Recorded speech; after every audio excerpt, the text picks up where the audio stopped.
What's up, ladies and gentlemen, and welcome to this POV review by Autobahn. My name is Max, and today we are checking out this viewer's car, which is an Audi RS5 V8.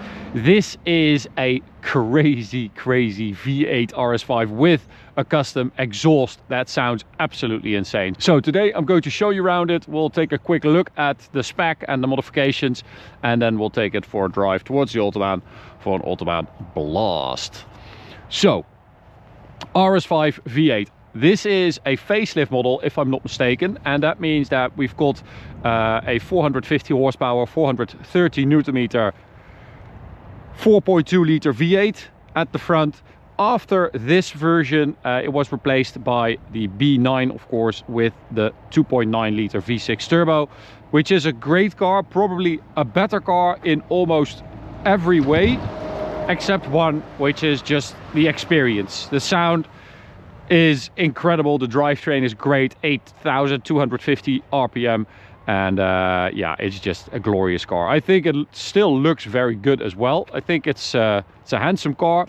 This, unfortunately, I mean, not unfortunately, it's, you know, the taste of the owner, but I really like those brushed aluminium details you get on Audi S and RS models. They kind of went away from that a little bit recently, which is a shame, but with this you still had those aluminium mirrors and the grille surround, stuff like that. I think that looks super cool. But we've got everything black today, combined with this really nice candy red, or what is it, vampire red, I think I saw on his Instagram account. You can follow the owner, candy red _ RS5, go check him out.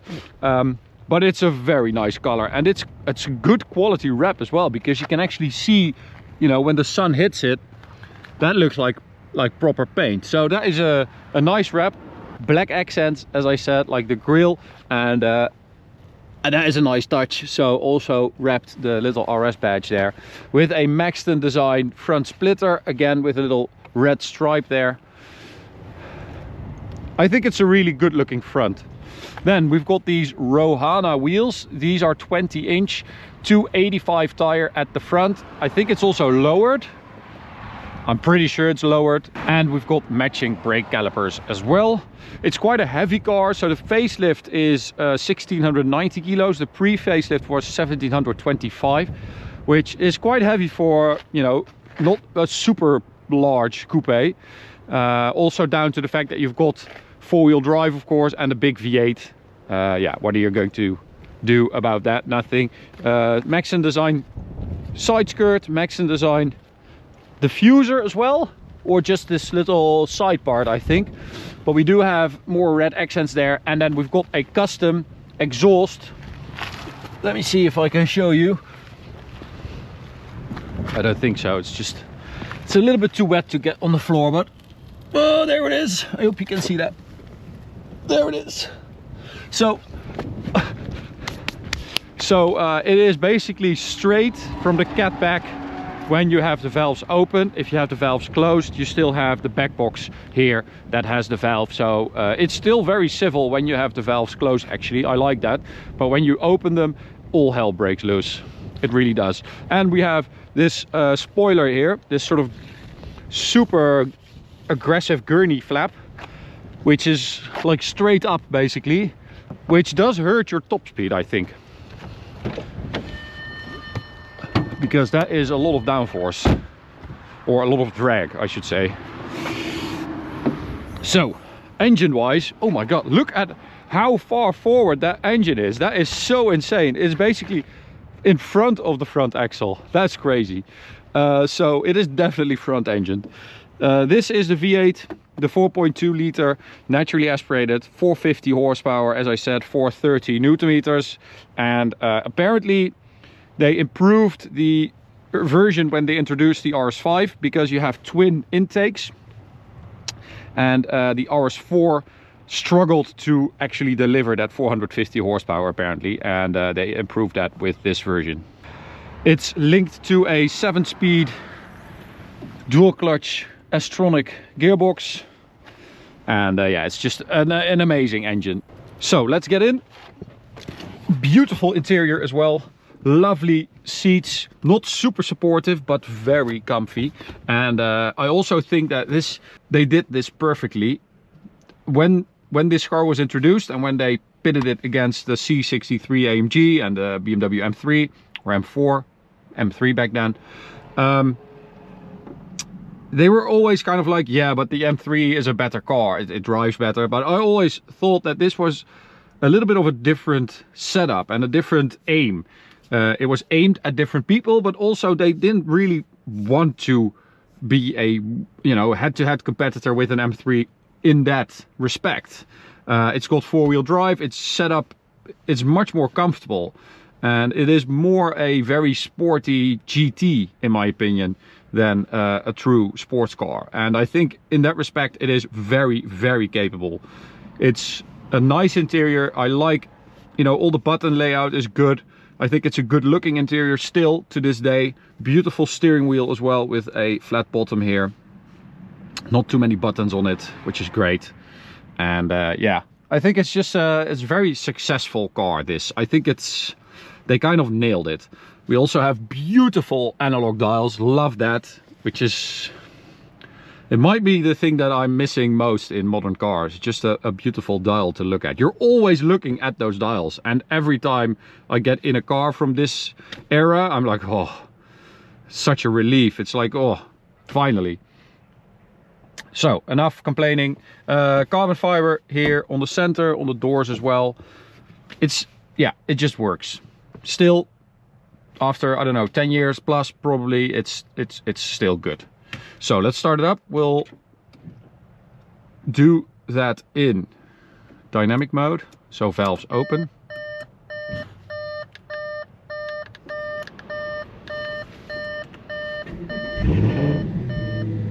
So this is valves open. Oh, that sounds ridiculous. It is very, very loud though, so I don't want to stay in one place for too long, but yeah, we'll keep it in dynamic for now, and I'll show you the valves closed sound, or I'll let you hear it, obviously. So traction control off, four-wheel drive as I said, but we have a center differential and a sport differential at the rear. That means that you can send, or it can send, up to 85% to the rear. So immediately I could feel it understeering because it's quite wet and it has big wheels. And then when you give it a little throttle, it kind of, it doesn't really oversteer too aggressively, but it neutralizes the understeer very nicely, which is great. It's just a different way of driving a car like this. But I mean, if I get some reflection here, some echo.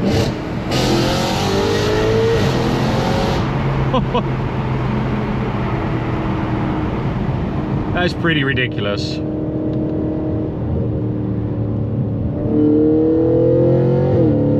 Oh, and that gearbox is quick. The shifts are lightning quick. I wasn't really expecting that, to be honest. Oh, and that downshift. No useless pops and bangs, just a V8 downshifting a gear. That is it. There's no trickery going on to make you feel like, you know, stuff is happening, more stuff is happening because you've got ADD and your attention span is like 2 seconds. No, this is it, and it sounds freaking insane. Oh, no horses out here today, luckily.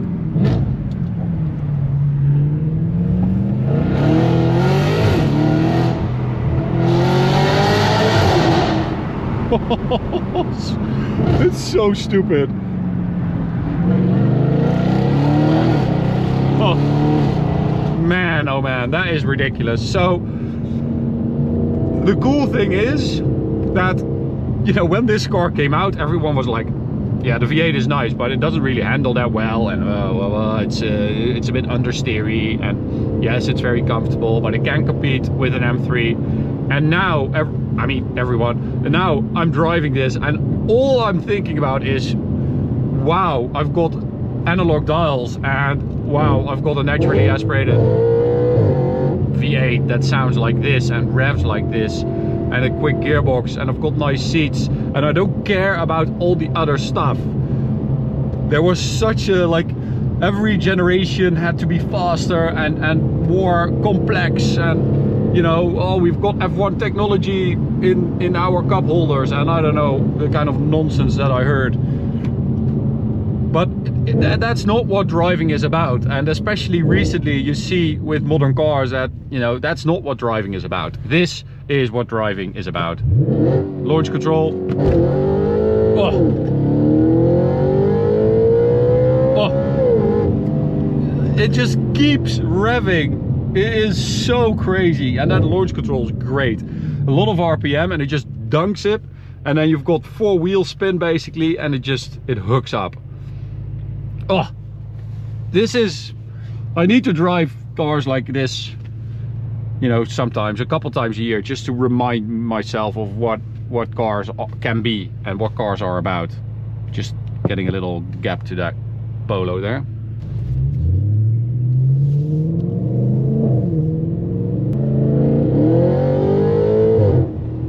I also love that manual mode because it responds so well. Oh, and revving it out to 8,000 plus RPM, it feels like, you know, you want to shift at like 6.5, 7, and you're like, no, still, it's still going. It's amazing. Oh, man, oh man. Yeah, it doesn't really want to go sideways. It's always focused on, you know, putting down the power and finding traction. Okay, so for the Autobahn, I'm going back to sport for the gearbox, let the gearbox figure it out. And I've got a rev counter for you guys and a speedo, so you can see those revs climbing. Oh, those downshifts are so ridiculous.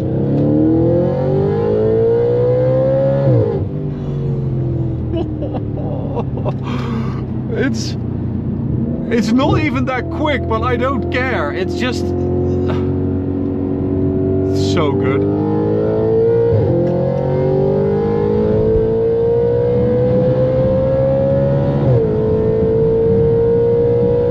So spoiler raises up at like 110, 120 kilometers an hour, which is providing some drag. As I said, 100 to 200 we did 10.10, which I think it should be a little bit quicker normally, but you know, it is 10 plus years old and you have that spoiler. Maybe I can override it. No, I don't think so. No, but again, I don't really care. It's fast enough, it really is. 10.10, you know, that's, you don't need a faster car in your daily life. You don't really ever need a faster car than that.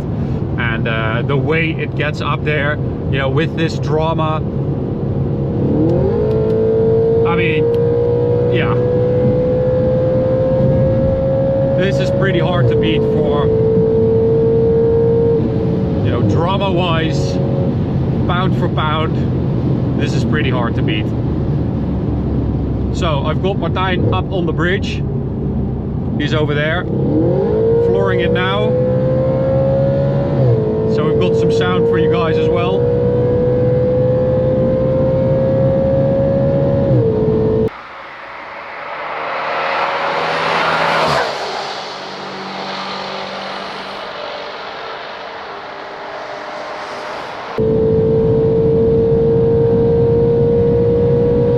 Top speed is 280 kilometers an hour with the raised top speed. Normally it's 250. We're at 250 now.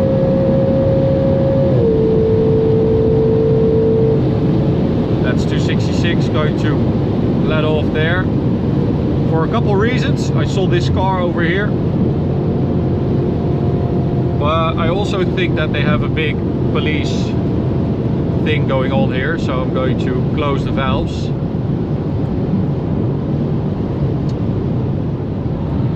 Yes, officer, it's stock.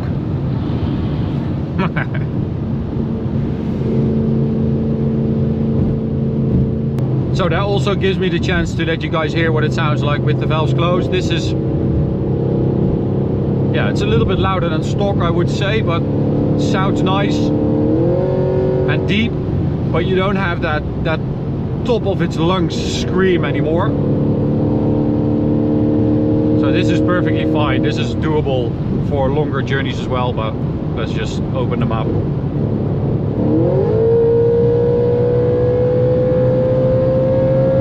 Oh, it just keeps going.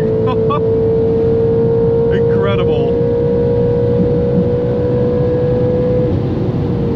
What a car. What a car. Man, they used to make some crazy cars, right? I love it so much that I get to drive them still, and that you guys are you know, still driving these awesome cars and putting crazy exhausts on it and stuff like that. Yeah, incredible. So Dylan, thank you so much for letting us have a go in your amazing RS5, and Ferry, of course, for taking it to us. Really enjoyed driving it. Oh, could do this all freaking day. But I think if I do this all day, I will definitely be stopped by the German police. So I'm going to end it here, going to turn around and bring it back. Thank you so much for watching. Hope you enjoyed this little, well, sort of look back into an amazing car and an amazing era of cars. I really enjoyed driving it. Thanks for watching, and I'll see you at the next one. Bye.